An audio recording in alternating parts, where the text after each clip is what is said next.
Hi అండి, నమస్తే. Welcome back to cute jelly channel. ఈరోజు మనం చపాతీలు అండి చాలా సాఫ్ట్గా, ఎంత ఈజీగా చాలా మందికి చపాతీలు అనేవి గట్టిగా వస్తుంటాయి. సో దాంతో ఇంట్లో పెద్దవాళ్ళు కానీ పిల్లలు కానీ తినడానికి ఇష్టపడరు కదా. ఈ విధంగా నేను చూపించినట్లు చిన్న చిన్న టిప్స్ అనేవి ఫాలో అయినట్లయితే చాలా సాఫ్ట్గా పొరలు పొరలుగా వస్తాయి. పళ్ళు లేని ముసలి వాళ్ళైనా సరే అంత ఈజీగా తింటారనమాట. హ్యాపీగా తినేస్తారు. పిల్లలు కూడా చాలా ఇష్టంగా తింటారు సాఫ్ట్గా ఉండేసరికి. ఆ విధంగా మనం చపాతీ తయారు చేసిన ఒక 2-3 గంటల తర్వాత అయినా సరే అదే సాఫ్ట్నెస్తో ఉండే విధంగా మీకు ఈరోజు చిన్న చిన్న టిప్స్ ఫాలో అవుతూ చూపిస్తాను. తప్పకుండా అందరూ ట్రై చేయండి. ఈ విధంగా ముందుగా ఒక బౌల్లోకి నేనైతే 2 కప్స్ గోధుమ పిండి తీసుకున్నాను. ఇందులోకి కొద్దిగా ఉప్పు అనేది యాడ్ చేసుకోవాలి. గోధుమ పిండిలోకి ఈ విధంగా గోధుమ పిండిలోకి మనము ఉప్పు వేసుకున్న తర్వాత హాట్ వాటర్ అనేది యాడ్ చేసుకోవాలి. చల్లనీళ్ళు వేసే కంటే కూడా హాట్ వాటర్ వేసినట్లయితే మనం చాలా లేట్ అయినా కానీ మనకు సాఫ్ట్నెస్ అనేది తగ్గదనమాట చపాతీ. అందుకోసం ఇక్కడ కాస్త బాగా వేడి నీళ్ళు వేసుకొని కలుపుకోవాలి, మిక్స్ చేసుకోవాలి. ఈ వాటర్ని కూడా ఒకేసారి వేయకుండా కొద్ది కొద్దిగా మన కన్సిస్టెన్సీకి సరిపడా యాడ్ చేసుకోవాలి. ఈ విధంగా కొద్దిగా వాటర్ వేసి ఒకసారి ఇలా బాగా మిక్స్ చేసుకున్న తర్వాత ఇందులోకి ఒక పావు కప్పు పాలు వేసుకోవాలి. పాలు కూడా ఒకేసారి వేయొద్దండి, కొద్ది కొద్దిగా వేస్తూ మిక్స్ చేసుకోవాలి. ఈ పాలు వేయడం వల్ల మనకు చపాతీ సాఫ్ట్నెస్తో పాటు బాగా చాలాసేపు మనకి అలాగే మెత్తగా ఉండడానికి యూజ్ అవుతుంది అనమాట. అందుకోసం ఖచ్చితంగా కాస్త పాలు అనేది యాడ్ చేసుకోవాలి.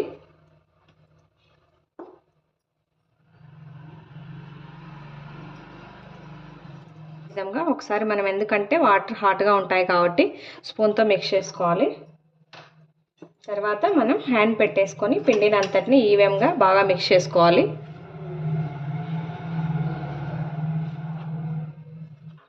మనకు చపాతీ సాఫ్ట్నెస్ అంతా ఈ పిండి కలుపుకోవడంలోనే వస్తుంది. మనం ఇలా మిక్స్ చేసేటప్పుడు మరి గట్టిగా ప్రెస్ చేయకుండా ఇలా మనం వేళ్ళ చివరతో జస్ట్ ఇలా మిక్స్ చేసుకుంటే సరిపోతుంది. మరి పిండిని అదమాల్సిన అవసరం లేదు.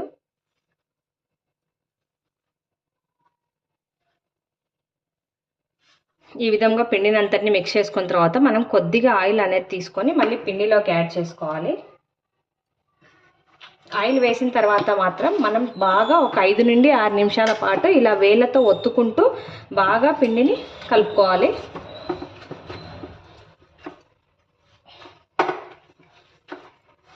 మెయిన్ ఈ విధంగా పిండిని మనం ఎంత బాగా మిక్స్ చేసుకుంటే పిండి అనేది అంత సాఫ్ట్గా అవుతుంది. అప్పుడే మనకు చపాతీలు బాగా పొరలు పొరలుగా పొంగుతూ వస్తాయి.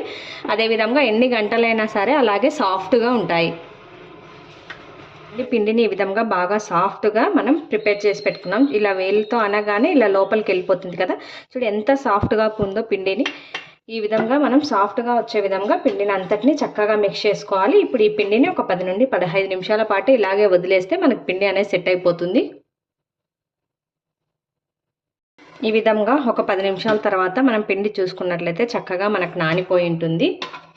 ఇప్పుడు మనం చపాతీ కాస్త చిన్నగా కావాలంటే చిన్నగా, పెద్దగా కావాలంటే పెద్దగా తీసుకోండి. పిండి ముద్ద మీ ఇష్టం, మీరు ఏ సైజులో ప్రిపేర్ చేసుకోవాలనుకుంటే ఆ సైజులో తీసేసుకోండి, ఏం పర్వాలేదు. ఈ విధంగా పిండిని నేనైతే కాస్త మీడియం సైజులో తీసుకున్నాను పిండి ముద్దల్ని. ఈ విధంగా ఒకసారి మనం పిండిలోకి బాగా డస్టింగ్ చేసుకోవాలి. ఇప్పుడు చపాతీని ఎప్పుడైనా కానీ మిడిల్లో నుంచి రుద్దినట్లయితే మనకు చపాతీ అనేది మధ్యలో పల్చగా ఉంటుంది, చివర్లో వచ్చేసి చాలా మందంగా ఉంటాయి. అలా కాకుండా మనం సైడ్స్కి మాత్రమే ఇలా ప్రెస్ చేసుకున్నట్లయితే ఈజీగా మనకు చపాతీ అనేది స్ప్రెడ్ అయిపోతుంది. ఈ విధంగా మీడియం సైజుగా చపాతీ అనేది ప్రిపేర్ చేసుకున్న తర్వాత మనం ఆయిల్ స్ప్రెడ్ చేసుకోవాలి చపాతీ అంతటికి. ఈ విధంగా ఆయిల్ వేసిన తర్వాత ఇలా మిడిల్కి ఫోల్డ్ చేసుకోవాలి. మనం మళ్ళీ ఇక్కడ కూడా కాస్త ఆయిల్ అనేది యాడ్ చేసుకోవాలి. ఆయిల్ వేసిన తర్వాత ఈ విధంగా చక్కగా ఫోల్డ్ చేసుకోవాలి. మనం మిడిల్ ఏం అవసరం లేదు. ఇక్కడ ఎండ్స్ మాత్రం ఒకసారి ఇలా వేలుతో ఒత్తుకుంటే సరిపోతుంది. మళ్ళీ మనం పిండిలో డస్టింగ్ చేసుకోవాలి. ఇప్పుడు కూడా మనం ఇలా కావాలంటే ఇలా, లేదు అంటే రౌండ్ షేప్లో అయినా ప్రిపేర్ చేసుకోవచ్చు, మన ఇష్టం అది. ట్రయాంగిల్ మాదిరిగా అయినా చేసుకోవచ్చు, లేదు అంటే మనం అంచులని ఈవెన్గా రుద్దుకుంటూ వచ్చినట్లయితే మనకు రౌండ్ షేప్ అనేది వచ్చేస్తుంది.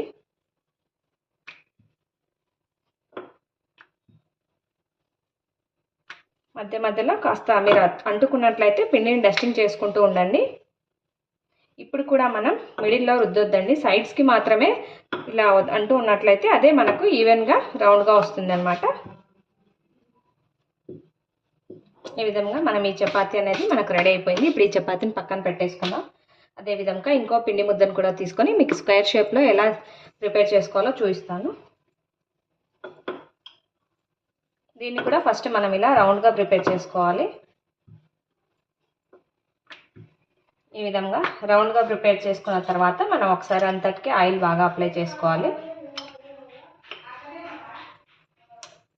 ఇప్పుడు దీన్ని ఈ విధంగా ఫోల్డ్ చేసుకోవాలి.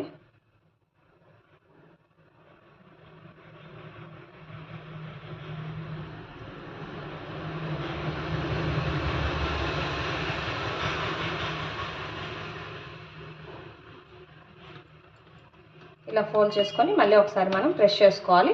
ఇప్పుడు మళ్ళీ పిండిని డిప్ చేసుకోవాలి. ఇప్పుడు మనం రౌండ్గా కాకుండా ఈ విధంగా స్క్వేర్ షేప్లో వచ్చే మాదిరిగా రుద్దుకుంటూ ఉండాలి అంచులని.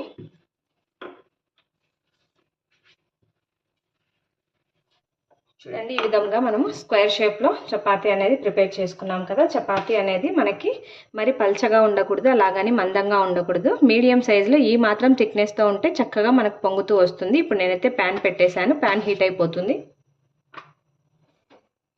ప్యాన్ కూడా మనకు బాగా హీట్గా ఉండాలి. మనం సిమ్లో పెట్టి కాల్చుకున్నట్లయితే చపాతీలు గట్టిగా వస్తాయి. మనకు చపాతీని ప్యాన్లోకి యాడ్ చేసుకోవాలి. చపాతీ అనేది మనకు ఒక సైడ్ కాలి చిన్న చిన్న బబుల్స్ మాదిరిగా ఫామ్ కావాలి. ఫస్ట్ ఈ విధంగా ఒక 5 నుండి 6 సెకండ్ల పాటు అయితే మనం చపాతీని వన్ సైడ్ కాల్చుకోవాలి. చూడండి, ఈ విధంగా మనకు పైన చిన్న చిన్న బబుల్స్ వస్తున్నప్పుడు మనం వెంటనే ఇంకో వైపు టర్న్ చేసుకోవాలి. ఈ విధంగా ఒక సైడ్ కాలిన తర్వాత మళ్ళీ టర్న్ చేసుకోవాలి. మనం పిండిని ఇలా కలుపుకున్నట్లయితే ఇవి చాలా ఫ్లఫీగా వస్తాయి. ఇప్పుడు మనం రెండు వైపులా కాస్త ఆయిల్ అనేది యాడ్ చేసుకోవాలి.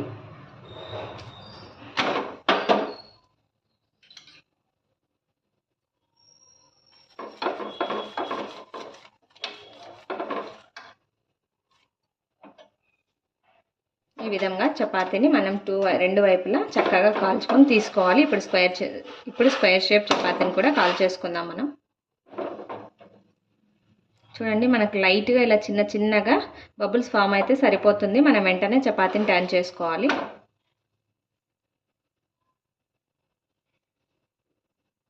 ఆ విధంగా టర్న్ చేసుకొని మనకు చపాతీ బాగా చక్కగా పొంగుతూ కాలుతూ ఉంది. ఇప్పుడు రెండు వైపులా మనం ఆయిల్ అనేది స్ప్రెడ్ చేసుకోవాలి. చూడండి, మనకు ఎంత ఫ్లఫీగా చక్కగా పొంగుతూ వచ్చిందో.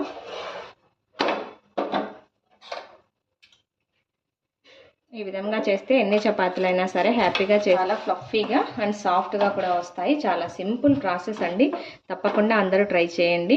ఈ రెసిపీ కనుక మీకు నచ్చినట్లయితే లైక్ చేయండి, షేర్ చేయండి. తప్పకుండా అందరూ సబ్స్క్రైబ్ చేయండి. Thanks for watching.